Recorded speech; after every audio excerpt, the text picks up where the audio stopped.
이 베다니 이는 예루살렘 도성에서 한 이제 오리 한 2km 정도 떨어진 그렇게 바로 도성 옆에 조용한 교회에 아주 위치도 좋은 그런 동네로 보여요. 예수님께서도 예루살렘에 가 계실 때 1년에 한 두세 차례 이렇게 명절에 가시면 이제 가정이라고 하는 소속감이 필요했는데 이제 그런 곳이 바로 이 가정이었어요. 부모님은 안 계시고 오라버니와 두 자매가 사는 거기에 예수님은 이제 큰 오라버니로 또 형으로 그 집에 함께 계시면서 예루살렘 성을 이렇게 다니면서 일주일이나 열흘씩 다니면서 뭐 이렇게 행사도 도우시고 말씀도 전하시고 사역도 하시고 그러셨던, 그래서 아마 제자들도 뭐 그 베다니 동네에 많이 있어서 마가복음 같은 데 보면은 이제 문둥병자 시몬의 집이라든지 베다니에 사는 집들이 이렇게 나오는 걸 보면, 거기서 대접도 받고 그러시는 걸 보면 이제 제자들도 그 동네에 여기저기 가서 숙박하고 이러지 않았을까 이런 생각이 들어요. 그래서 이제 예수님이 이들을 정말로 진정으로 아끼고 사랑하셨다는 것을 여기저기 표현이 돼 있어요. 마가복음 14장에 보면 이제 결혼 예물이었던 값진 향유 옥합을 깨뜨려서 예수님 머리에 부은 여인이 바로 요한복음에서 나사로의 누이 마리아다 이렇게 말씀을 하고 있어요.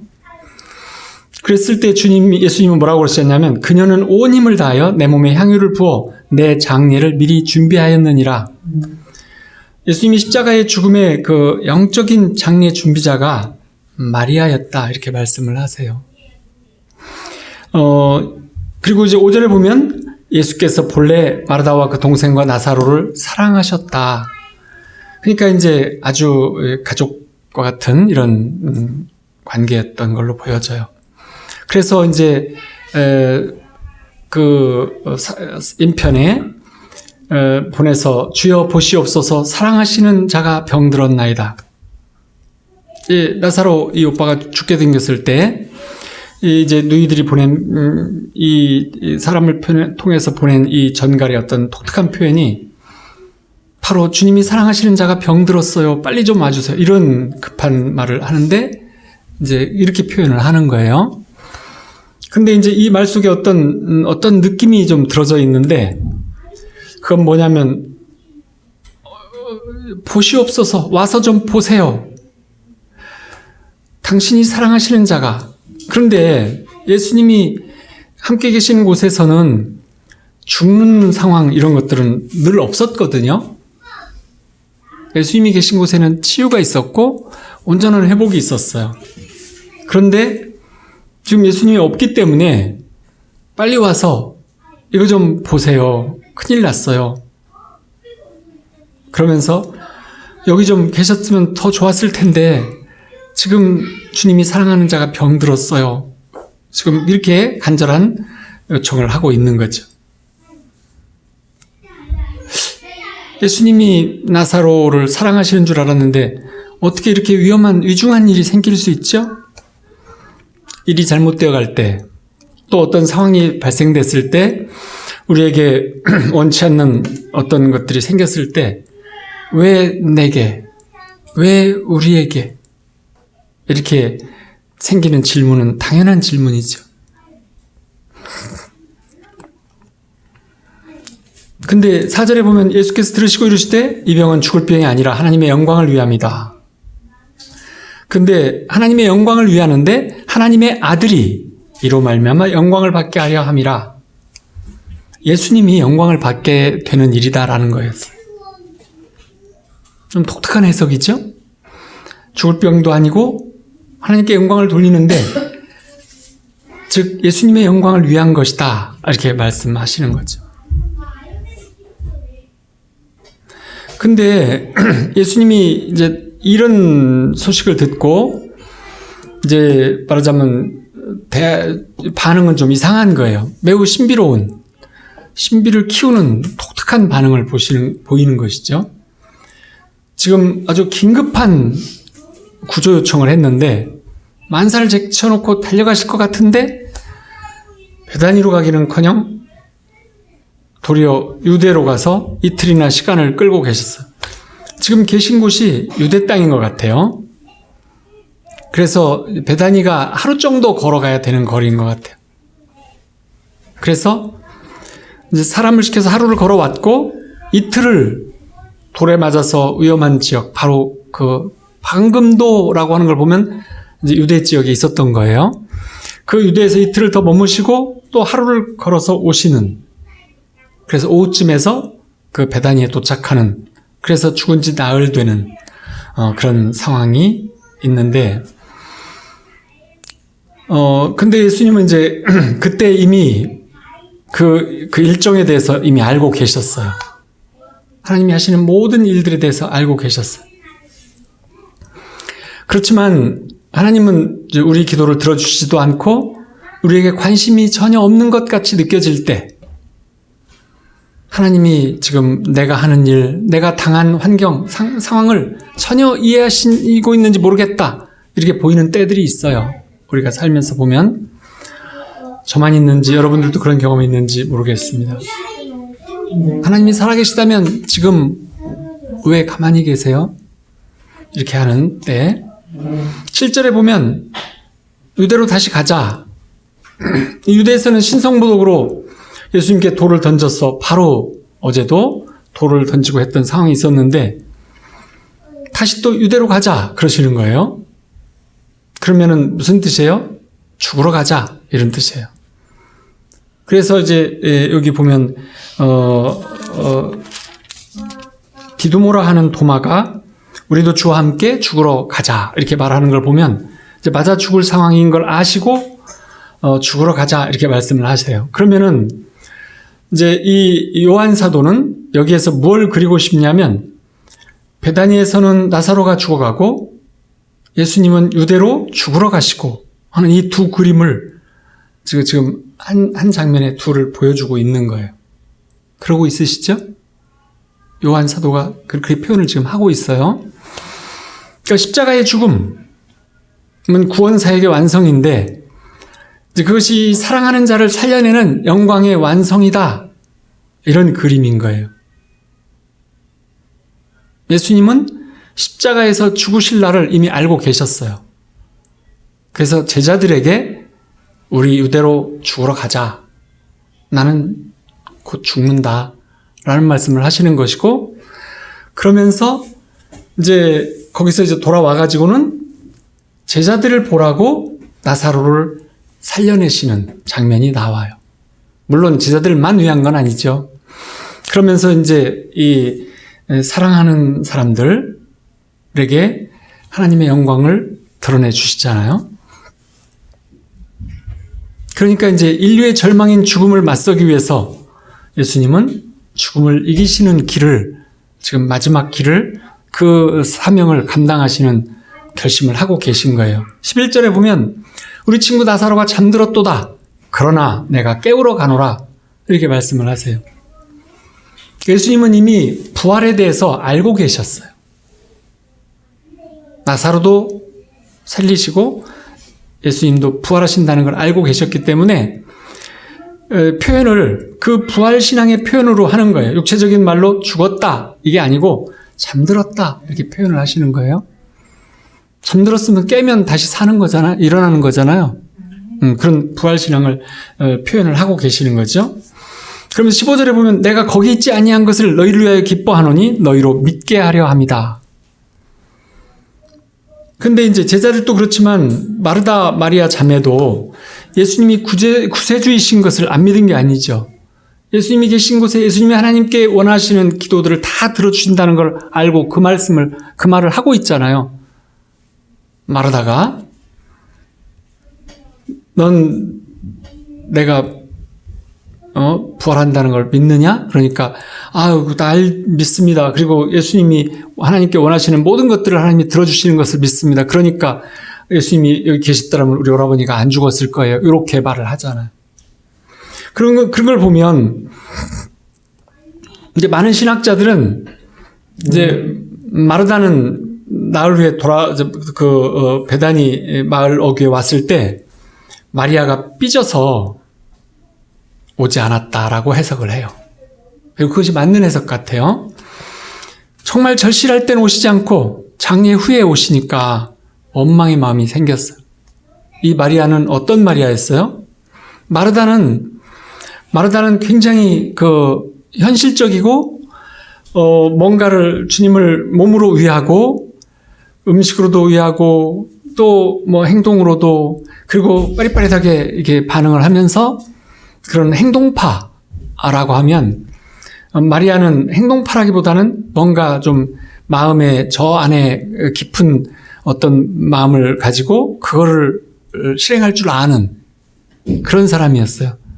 어떻게 보면 결혼 자금이 될 만한 그 향유를 깨서 예수님을 이렇게 드린다든지 하는 여러 가지 것. 그리고 예수님이 말씀하실 때는 항상 마리아는 예수님 곁에 앉아서 말씀만 들었어요.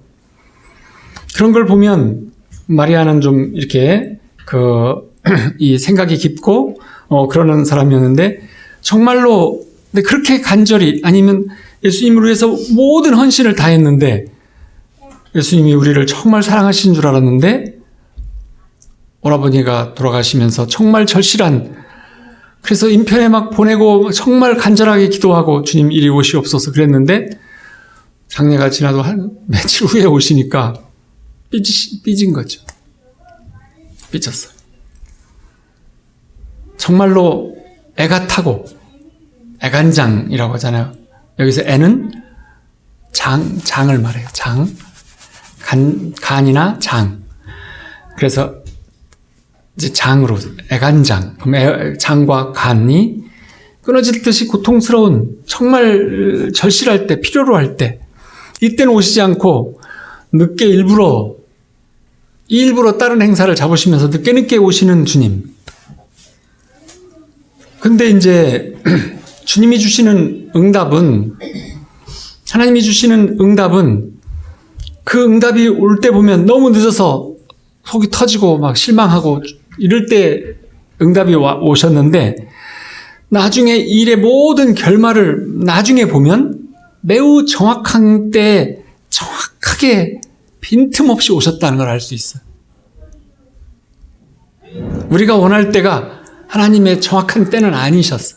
우리는 나중에 그걸 보면 우리한테 정말 필요한 그 시간이 그때였군요 하고 알게 되는 거죠. 우리는 매우 감정적일 때, 우리는 매우 육적일 때, 뭐 어떤 이런 환경적인 어떤 필요를 강렬하게 원했지만 하나님의 뜻은 그것이 아니었는 경우가 많아요. 좀 더 올바른 판단이시죠. 그래서 주님이 사역해 주실 때 우리에게 역사해 주시는 그때는 나중에 보면 그때가 정말 정확한 때였어요. 그걸 알게 되는 거죠. 40절에 보면 내가 믿으면 하나님의 영광을 보리라 하지 아니하였느냐. 그래서 내가 원하는 대로 오는 결말이 아니라 내가 믿어서 하나님을 오직 신뢰해서 나보다 하나님을 더 신뢰해서 하나님의 뜻대로 온 그 결말이 영광인 것이죠. 우리가 원하는 때 오시는 것이 영광이 아닌 거예요. 흔히는.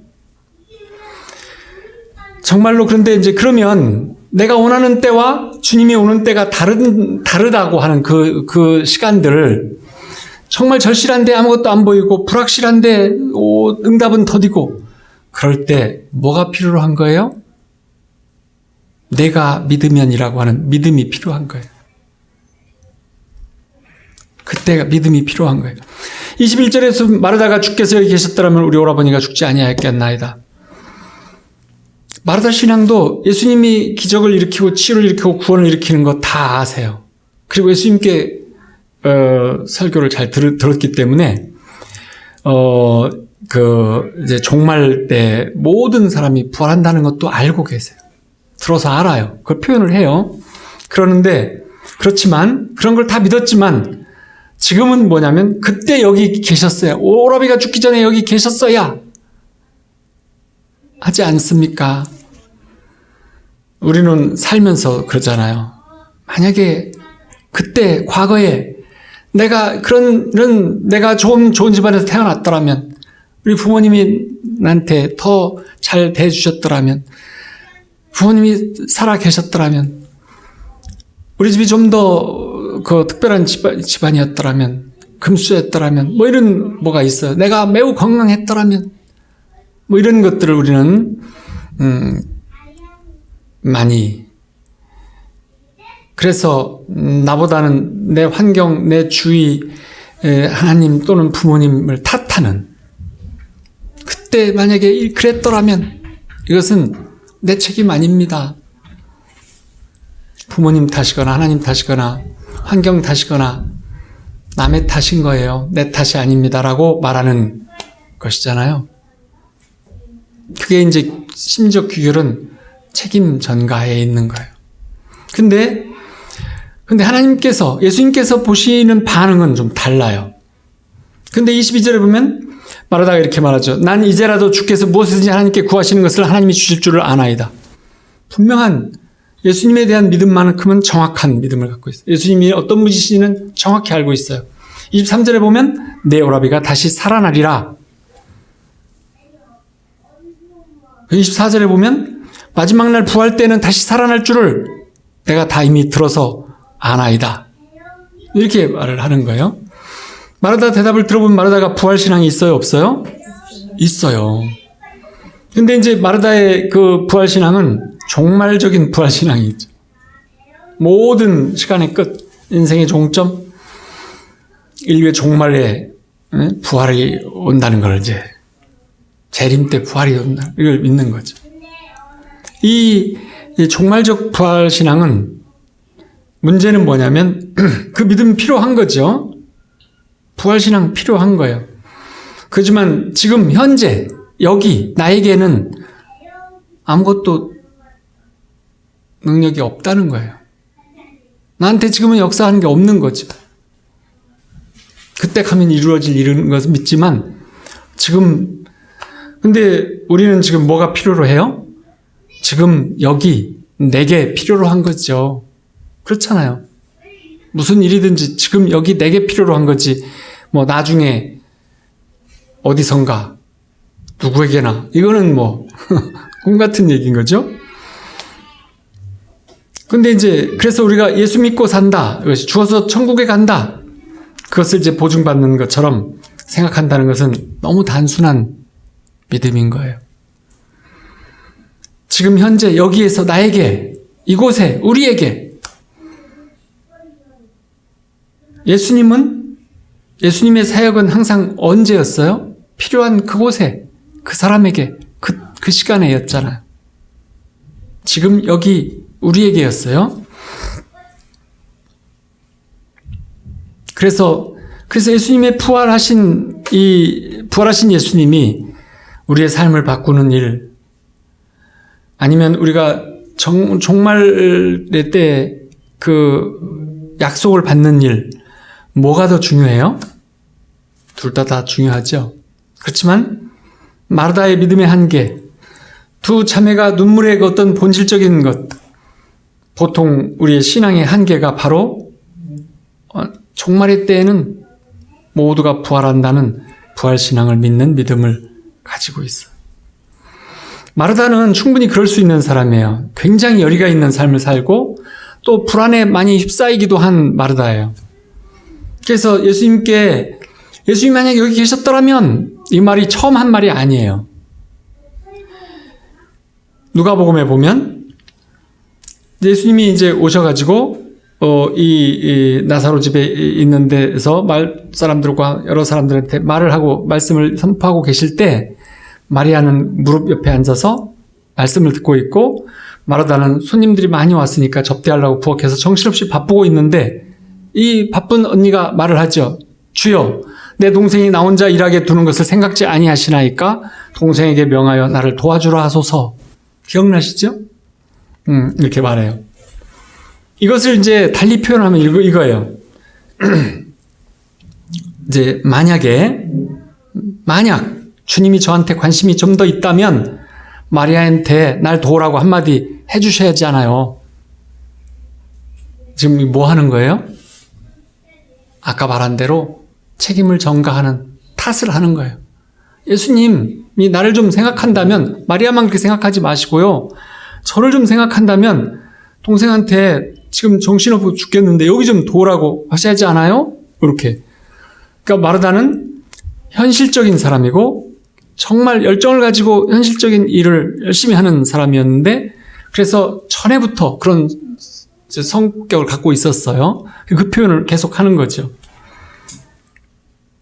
예수님은 그런데 이제 만약에 예수님이 계셨더라면 또 마지막 때에는 우리 오빠가 살아날 거다 이렇게 말하는 그 말씀을 듣고 그게 이제 만약 주님이 여기 계셨더라면 뭐 이런 만약 뭐뭐라면 유명한 심리적 표현이에요. 예수님과 우리의 믿음의 차이를 대표적으로 가르는 심리적 표현이 우리는 그때 만약 내가 그랬더라면 이라고 과거에 탓을 하는 거죠. 책임 전가를 하고 남의 탓을 하고 심지어는 하나님 탓까지 막 하는 거예요. 이렇게 지금 여기서 예수님 탓을 하는 것처럼 이렇게 하는 거고 그리고 예수님께서 하시는 말씀은 내가 바로 그라는 것 나는 부활이요 생명이니 나를 믿는 자는 죽어도 살겠고 살아서 나를 믿는 자는 영원히 죽지 아니하리라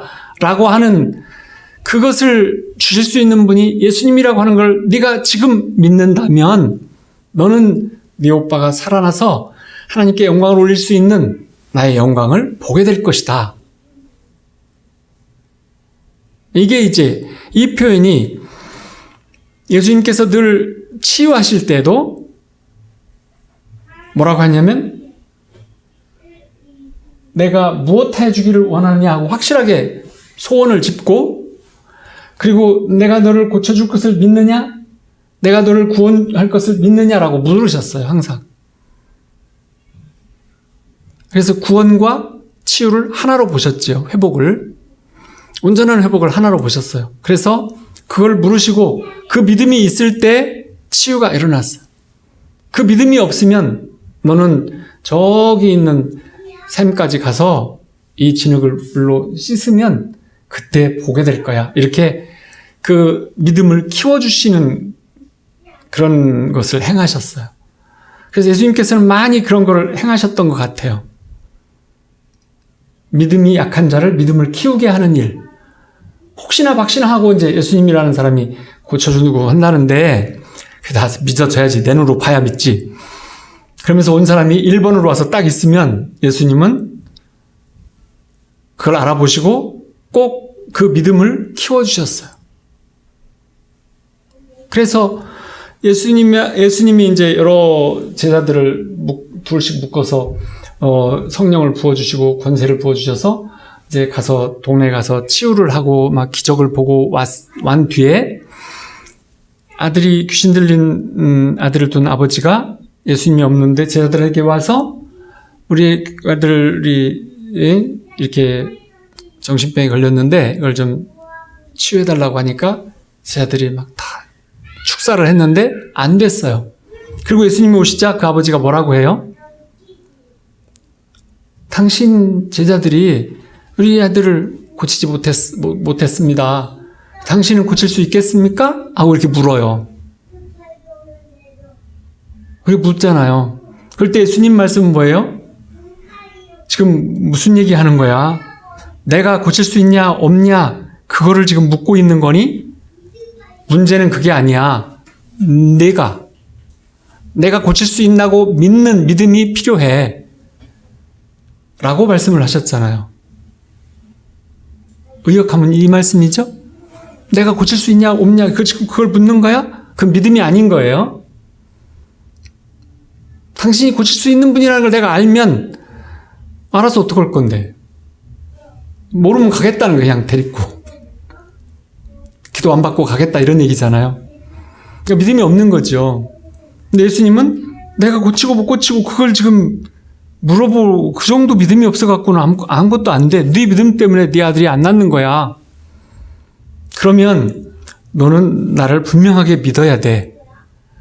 그래서 나에게 그러면 믿겠습니다. 나에게 믿음을 더하시옵소서. 그렇게 말하자, 그리고서 아들을 보니까 이제 이렇게 귀신이 나가는 장면이 시작됐어요. 그걸 보고 제자들이 우리는 왜 안 되고 주님은 된 거예요? 하고 묻자 이거는 기도와 금식 외에는 없다 이렇게 말씀을 하셨잖아요. 거기서 말하는 기도와 금식은 뭐냐면 성령 안에서 성령께 나를 다 드리는 훈련을 너희는 지금 그게 부족한 거야. 지난번에 받았을 때 그 예수님이 이제 성령으로서 주신 게 아니고 성령이 이 땅에 하나님께서 내려보게 하셔서 성령이 이 땅에 완전히 거주하게 하셔서 그게 성령 강림이에요. 하나님께서 성령을 이 땅에 그냥 거주하게 해버리셨어요. 그전에는 구약시대에는 성령께서 하나님께서 주시는 어떤 일과 사람에게만 성령이 부어졌었고 그리고 이제 구약이 끝나가면서 예수님에게는 성령을 부으셔서 예수님이 이제 사역을 하고 다니시고 있으셨고 얼마나 많은 비둘기 같은 기름 부으심을 폭포수같이 부어주셔서 예수님은 그 성령 안에서 사역을 하셨지만 예수님이 나눠줬던 그 성령은 예수님과 똑같은 에너지를 주신 성령이 아니고 약간씩 쓸 수 있는 것들이셨어요. 그러니까 다르게 말하면 예수님이 지금까지 안 죽고 살아계시면서 우리에게 성령을 주신다고 하면 조금씩 나눠주는 거예요.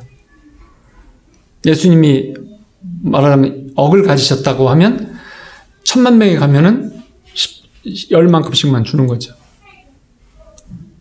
그럴 수밖에 없겠잖아요.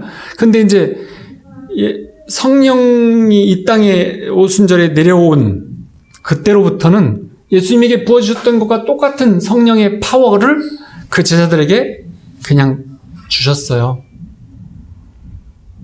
그래서 처음에 베드로와 요한이 미문가에 앉아있는 평생 앉아있었던 못 일어나는 사람을 잡아 일으키잖아요. 그런데 그래서 그 성령께서 하시는 그 일의 그것을 잘 알고 계시다면, 근데 이제 그 예수님께서 하시는 이제 만약 뭐뭐 했더라면이라고 하는 가정을 예수님이 뭐라고 하시냐면 내 말이 내가 믿으면, 그러니까 내가 했던 말 아까 뭐라고 하셨어요? 나는 부활이요 생명이다 하신 그 말씀을 내가 믿는다면 하나님의 영광을 보리라 하지 아니하였느냐. 지금 예수님도 만약에 뭐뭐 한다면 이란 말씀을 하시는 거예요. 어법을 같이 쓰신다는 거예요. 주님이 여기 계셨더라면 영어로 if only라고 하는 거예요. 영어를 써서 그런데 영어의 수거죠. if only. 만약에 그 일이 있었더라면 not but 이렇게 해갖고 나오잖아요. 왜? 그러니까 if only라고 하는 것을 말할 자 예수님도 if only로 내 말을 내가 지금 믿는다면 이렇게 말씀을 하세요. 근데 이 두 만약 뭐뭐만 했더라면 이거는 정말로 아까 두 그림을 보여줬다 그랬잖아요. 예수님이 유대로 죽으러 가시는 장면의 그림과 베다니에서 나사로가 죽어가는 장면이 같은 때에 나타났죠. 지금 여기에서 if only가 두 장면이 다시 나와요. 대조로. 콘트라스트. 서로 대조하면서 딱 나타나는 거예요. 그러니까 이 두 자매가 하는 뭐뭐 했더라면은 예수님이 여기 계셨더라면 우리 어려비가 안 죽었을 거예요 라는 거고, 예수님이 뭐뭐 했더라면은 내 말을 내가 지금 믿는다면 하나님의 영광을 보리라 하는 예수님의 원하시는 내가 만약에 이렇게 한다면, 그것은 예수님은 내가 지금 나를 믿는다면, 그래서 이 두 자매가 했던 만약 뭐뭐 한다면 이건 연약한 믿음이죠. 오직 주님만이 행할 수 있어요 라고 하는 믿음이고, 예수님이 하시는 내가 믿는다면 이거는 정말로 강력한 믿음이죠. 영광을 보는 믿음. 그래서 이 두 자매가 한 말은 가장 절망에 찬 말이에요. 예수님이 여기 계시지 않았기 때문에 라는 뜻이잖아요. 그렇지만 예수님이 말씀하신 내 말을 네가 믿는다면 이것은 정말 가장 소망에 가득 찬 말이었죠. 그래서 우리에게 예수님이 원하시는 것은 이거예요. 그래서 나는 부활이요 생명이요 나를 믿는다는 죽어도 살겠고, 이 말씀을 마리아한테 안 하고 마르다에게 하셨다는 거예요. 마르다는 어떤 사람이었어요? 마리아보다 당돌하고 좀 경솔하고 정직했고 또 마음이 열려있는, 그러면서 고지식한 좀 일을 하는 사람, 행동파였잖아요. 마르다가 먼저 그걸 받아들일 것을 알고 계셨어요.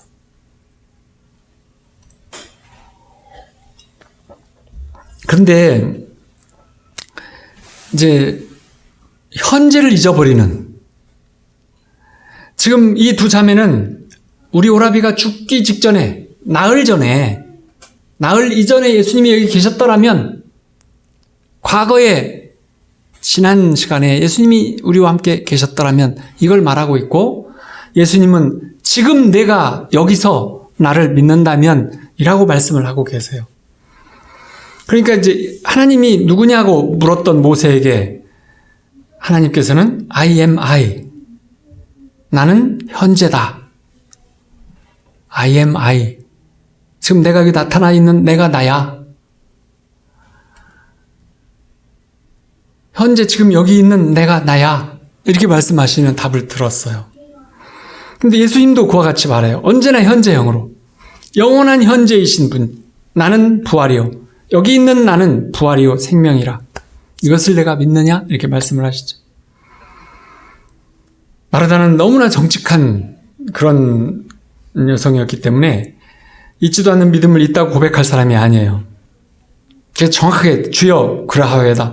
주는 그리스도시요 세상에 오신 하나님의 아들이신 줄 내가 믿나이다. 베드로 같은 답을 하죠.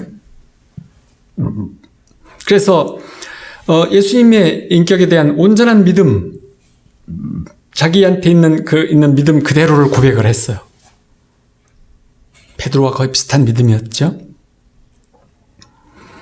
그런데 이제 마르다는 과거에 뭐뭐 했더라면이 아니라 지금 예수님은 그리스도시고 세상에 오신 하나님의 아들이신 줄을 내가 믿나이다. 지금 저는 이제 예수님을 믿습니다. 이렇게 고백을 해요. 이것이 믿음이라고 하는 거예요. 이것이 믿음이라고 하는, 과거에 이렇게 했더라면 좋았을 텐데 이거는 믿음이 아닌 거고, 미래에 이렇게 되었더라면 이것도 믿음이 아닌 거예요. 미래에 나는 죽어서 천국에 갈 것입니다. 이게 진정한 믿음이 아닌 거예요. 소망인 거죠. 진정한 믿음은 지금 여기에 현재 나와 함께 가시는 분이, 그걸 믿는 믿음이 믿음인 것이죠. 위대한 현재, 신학에서 이렇게 말해요. 위대한 현재, I am I를 그렇게 설명해요. 위대하신 현재, 여기 지금 나와 함께.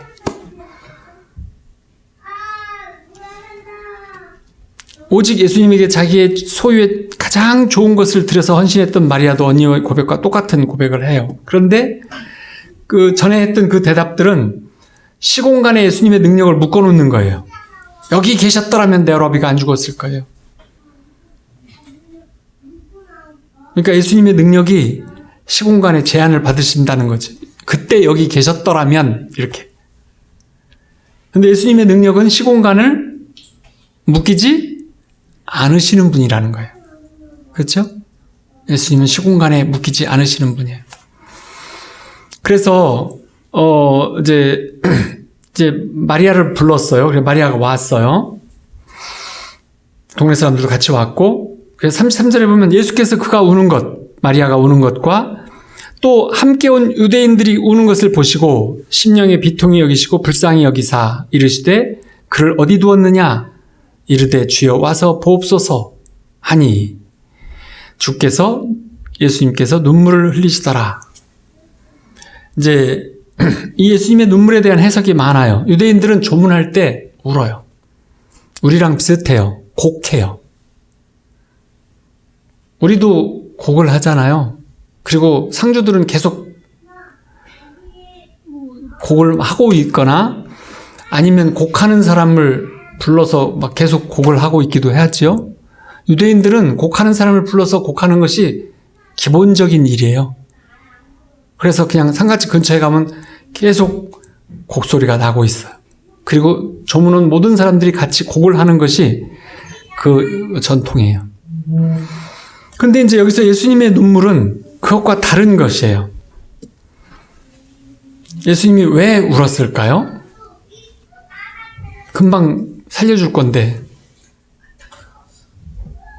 아니, 금방 내가 살려줄 건데.